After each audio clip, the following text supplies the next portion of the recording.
So my next workshop is about recommendation letters. So when I was applying to stuff, every time I apply to stuff, and they say, you need 3 recommendation letters, I freak out. I'm like, I don't know 3 people. And then my next thought is, 3 people don't know me. So today's workshop is all about, first of all, figuring out what makes a good recommendation letter. And then,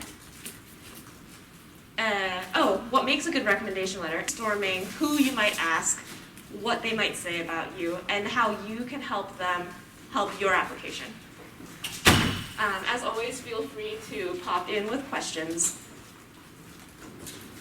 All right, so recommendation letters are a really important part of applications. They are particularly important in PhD applications since your fit with your advisor is so important. They're really going to look at your letters and say, what kind of person is this person? Would they be a good fit at our university? Would I want to be around them all the time in my lab? PhD applications ask for 3 to sometimes even 6, optional. It'll be like 3 minimum and up to 6 letters.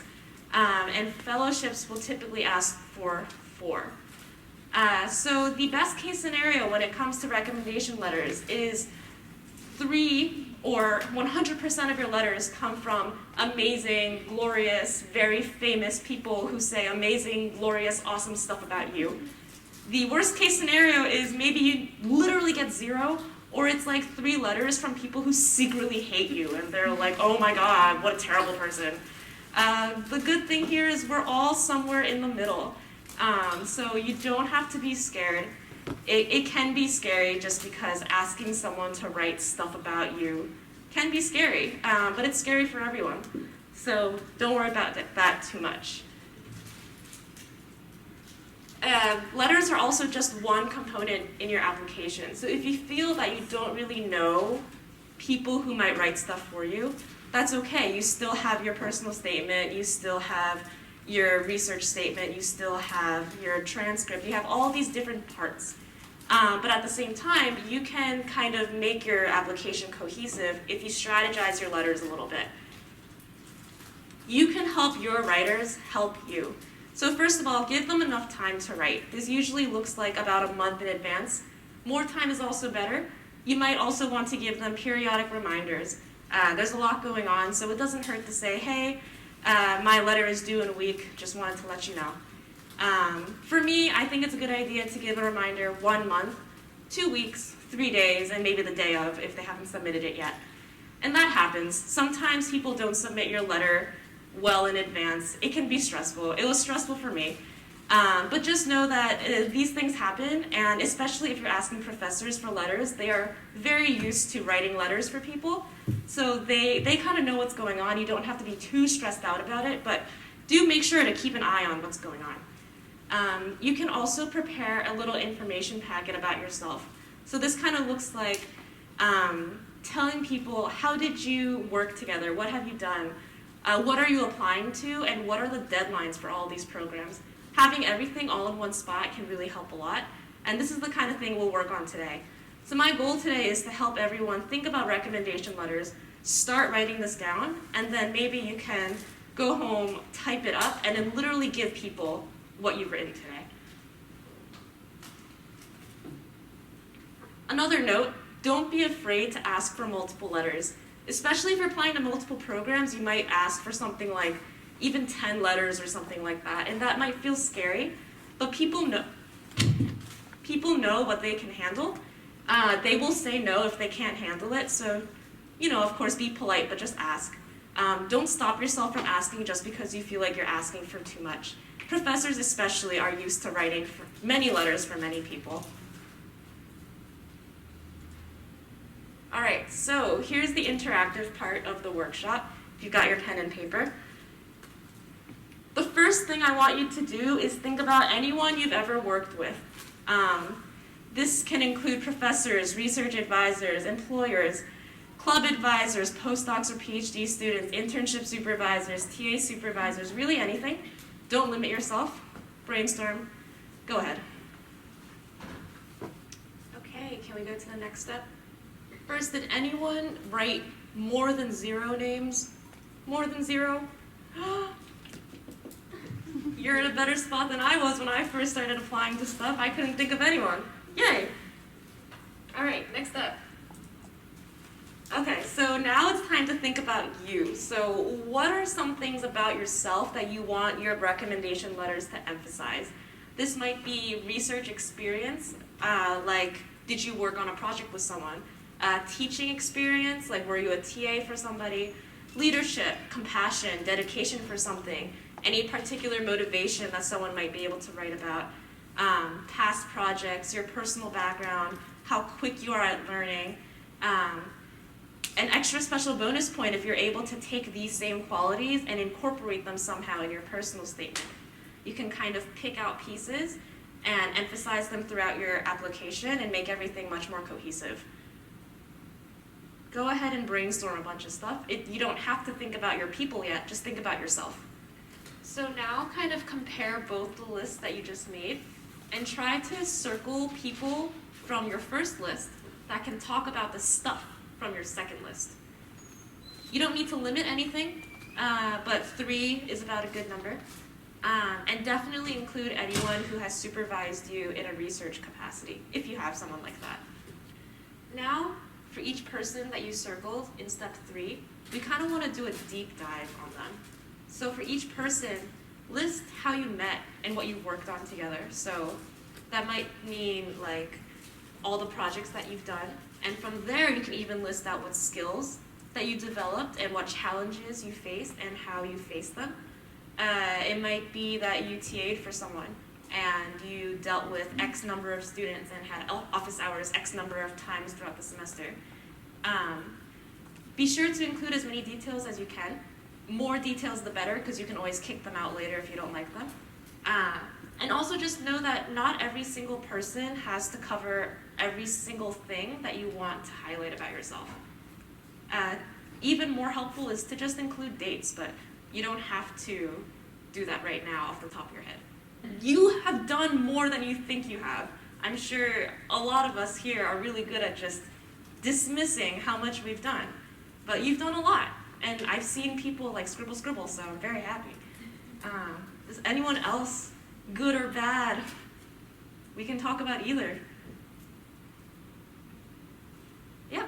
Yeah, I have some questions. Okay. Like, I'm working in a joint research project with 2 professors. Mm-hmm. And obviously, I hope you get one for each, but there would be some overlap in the material. So I was thinking that, how can I ensure that my 2 recommendation letters are distinct enough based on my different interactions between them? And this, I think, is a good exercise for me to help you distinguish what can they write differently about me. Yeah. The question was, how do you get distinct enough letters when you are working with 2 people on the same project? And I think that's really cool. You can have 2 perspectives of the same thing.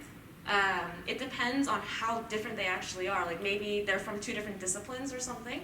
So you can ask one to talk about your strength in one discipline and another to talk about your strength in a different discipline.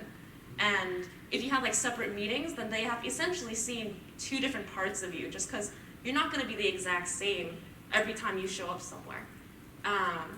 Talk about maybe, did you focus on one thing with someone and then one thing with someone else? Just because you worked on the same project together does not mean that they're going to say the same things about you. And even like personality-wise, maybe you interact with different people differently. They could even talk about that. Like that also counts. Like you are a patient, fun person, or maybe you are more serious and stuff like that. Like that kind of stuff can also go into it. Yeah. Going off of that, like this summer I did an internship in a lab, but I worked directly with a postdoc, and so but I also had like regular meetings with the PI as well, like in working with the postdoc, and also like in like their own club and stuff. And so like should I like ask them like for like would it be okay to ask for like a joint letter, or is that a thing that people do like with 2 people on one letter? Yeah, good question. So the question was, what if I worked with a postdoc and a professor kind of at the same time? So you're going to want to get a letter from the professor, but sometimes what happens is they might write it together, or maybe the postdoc will work on like the meat of the writing, and then the professor will add something to it, and then essentially sign it for you. So you can ask for something like that, especially if you work with kind of two people in the same setting. You do want to try to get recommendation letters from like professors and avoid like students, just because when the admissions committee is evaluating your recommendation letters, they're going to trust someone who is kind of, in the job that you want to have eventually, rather than someone who hasn't, gotten to that place yet. So definitely try to get the professor to submit the letter, but they can work on it together. Yep.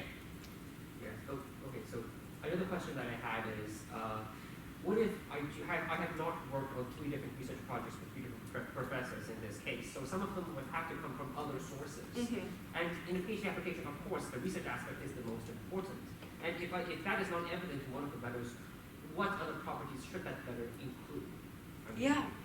Yeah, really excellent point. So the question was, PhD programs are all about research, therefore recommendation letters should also be all about research, but what if I don't know 3 different professors who do research? I was in the same position. I didn't do research with 3 different professors. I was lucky enough that I did research with 2. Some people are in a position of having done research with 0. Definitely, if you did research with someone, definitely grab them. But you can also highlight different parts of your application. Like, I am also very interested in education and teaching, so I asked the professor I TA'd for to write me a recommendation letter. I was involved in, I was part of this, it sounds pretentious, but I was in the scholars group. And I did a lot of work organizing stuff for that. So I asked the leader of that organization, who is also some kind of dean of students or something, I asked her to write me a recommendation letter, talking about how I'm very involved with my community. It doesn't always have to be research. If you have an employer, if you worked at an internship or a research program or something over the summer, you can also ask them for a recommendation letter. If you volunteered somewhere, you can ask the leader of that program. Just talking about research, but also talking about skills. Maybe you haven't done an actual research project, but have you done well in this class that is relevant to that research, and then can you apply what you learned there to your research project in the future? Mm-hmm. What do you do when they say they won't write you a letter? What do you do if they say no or don't respond? If they don't respond, try again in about a week. Emails can really overflow. Don't always take it personally if they don't respond. Some people are just really crazy busy. Sometimes it just doesn't happen. If they say no, shake it off, move on to the next person. What else can you do? It's all right. And it's better to have someone say no than to secretly hate you. But I really doubt anyone really secretly hates you enough to say yes to a recommendation letter and then go and, trash your name or whatever. Mm-hmm. So if someone tells you no, would it be rude to ask why? Or that way you can gauge whether or not to ask another person, maybe if they fall in the same boat? Yeah, I guess you can ask why. In my experience, when you think really long and hard and carefully about who you're going to ask, those people generally don't say no. If they say no, it'll be probably because they're just too busy. But I think that if you, choose your people carefully, and these are people who are also invested in you doing well, then you're going to be pretty much okay. I was so scared to ask for my recommendation letters. I would get sweats. And I'd be like, so can you do you want to write a letter for me? And they're like, yeah, okay. It ended up not being a huge deal, so I just want to help make it less scary for people.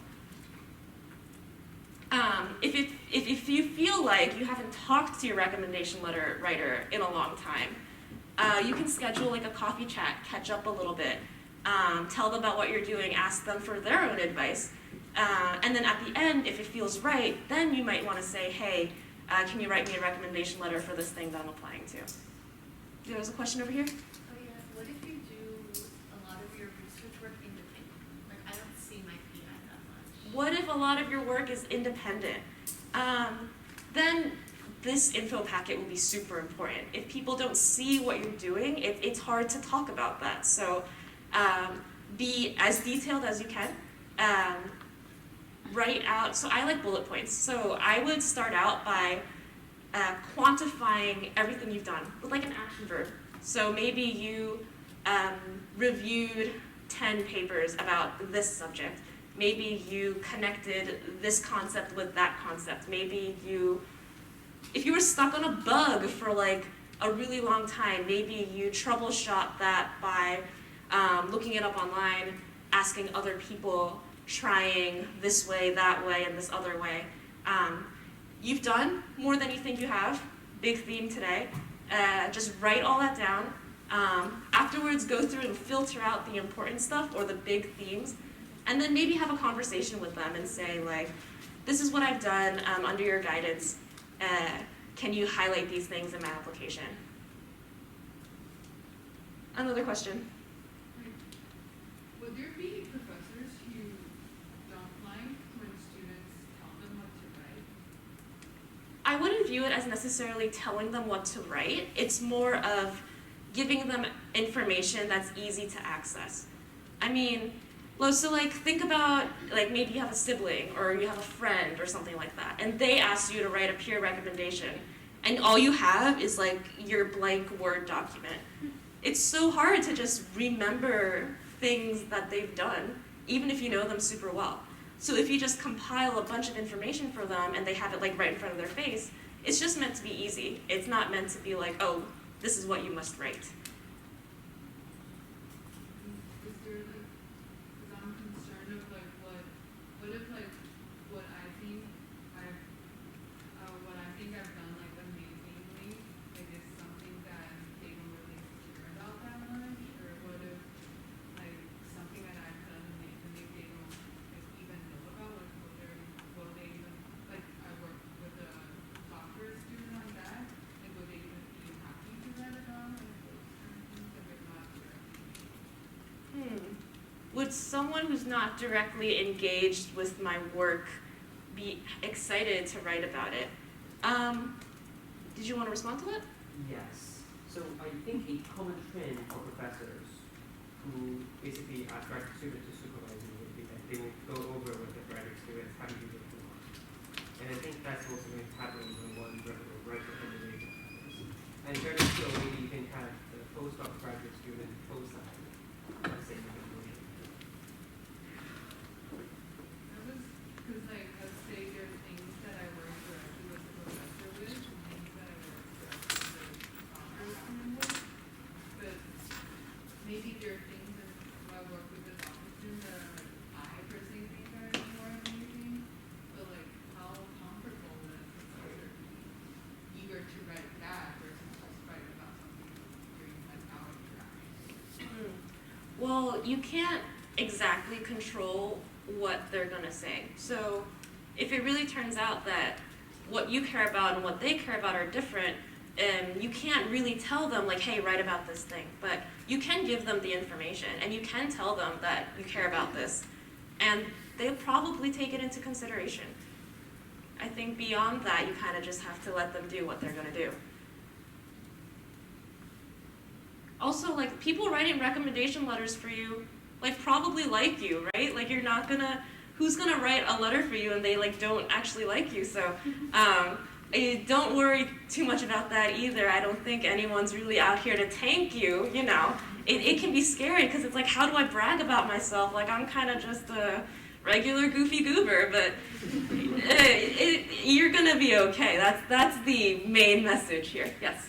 Should we worry about professors sending in retractions of recommendation letters? Ooh. Should we worry about retractions of recommendation letters? I mean, I don't think so. Don't murder anyone, like, you know? Yeah. Don't do anything to deserve that, but I don't think that really happens. Avoid it.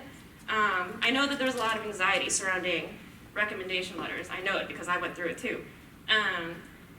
But sometimes you kind of just have to let what happens happen.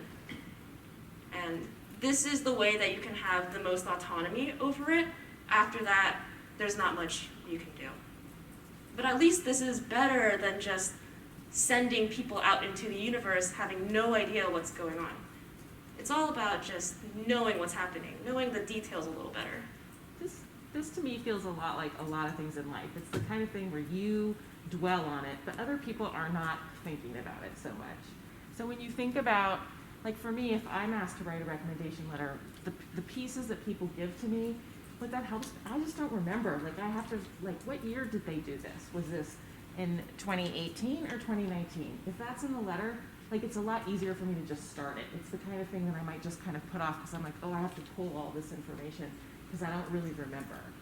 And so these things are just helpful for them. Like if I see something that I didn't know about, but they're applying for something and that's related, I'm like, oh, this is like, they're really into this more than I even knew, or they've done more, or they've done things since then.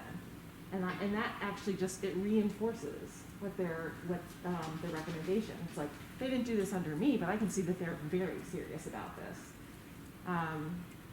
And just one other thing about asking about, and this could be, I would say ask other people, but in our experience when somebody comes to us and asks us, not for a recommendation letter, because this is a little bit separate, but if why they didn't get something, like why they weren't accepted, we basically never tell anyone.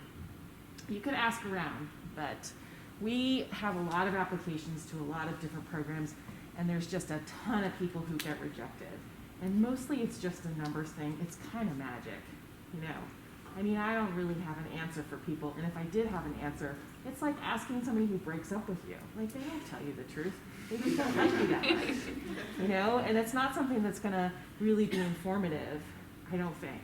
You know, I mean, I guess I had one time, this was for a job, when somebody contacted me, and it was fixable.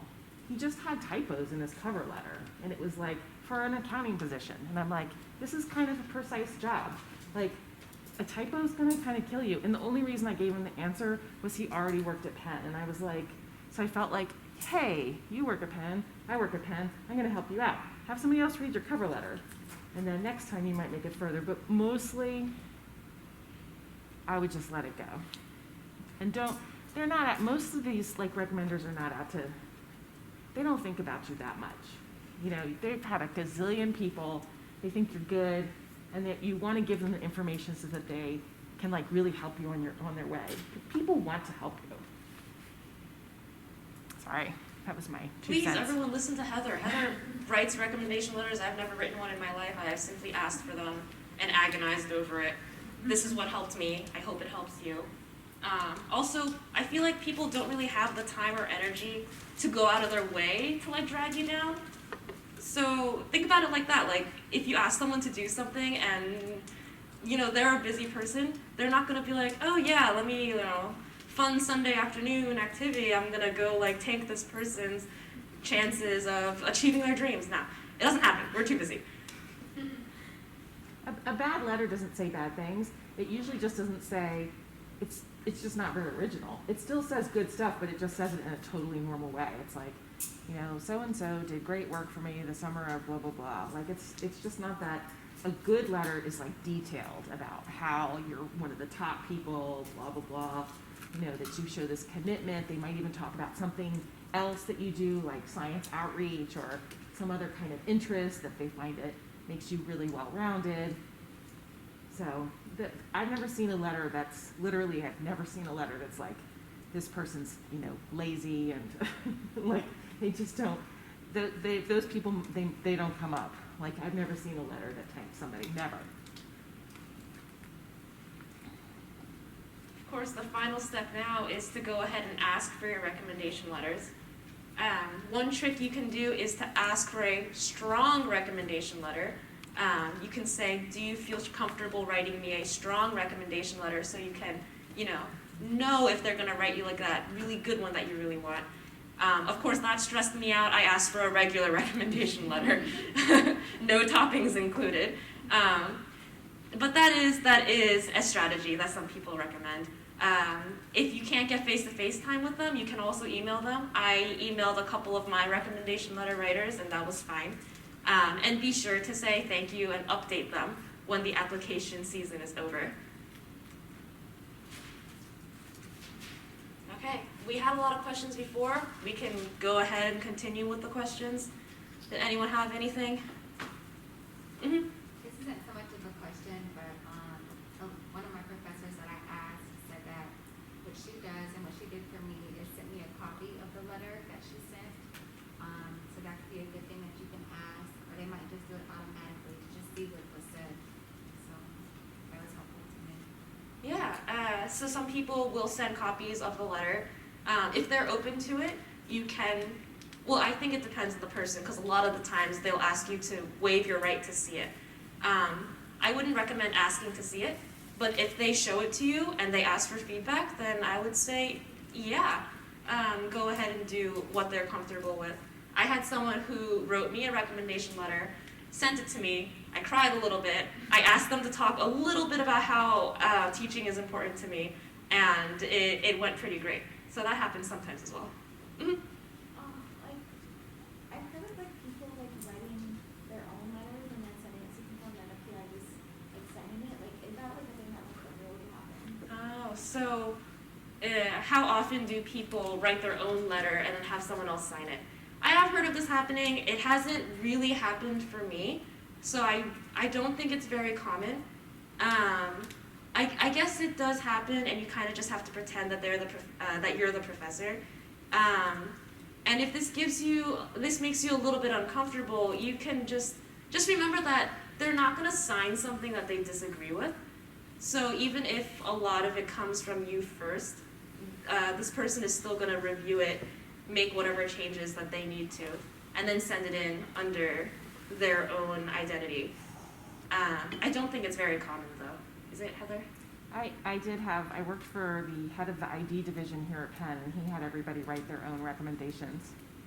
And then as a draft, and then he would improve upon it. But mostly what he was getting was that information that you sent. He wanted to know the address where it had to go, like who it should be addressed to. He was a busy dude, and so what, like, you would sort of point out your own things that you were trying to highlight, and then he would read it, beef it up, and make you sound better, and then sign it, and then send you a copy.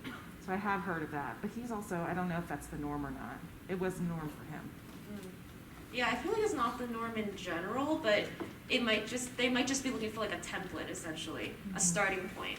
You know, the blank Word document is nobody's friend. Other questions?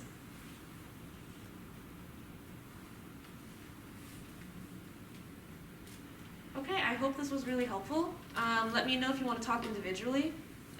We have around 10 minutes until the next presentation.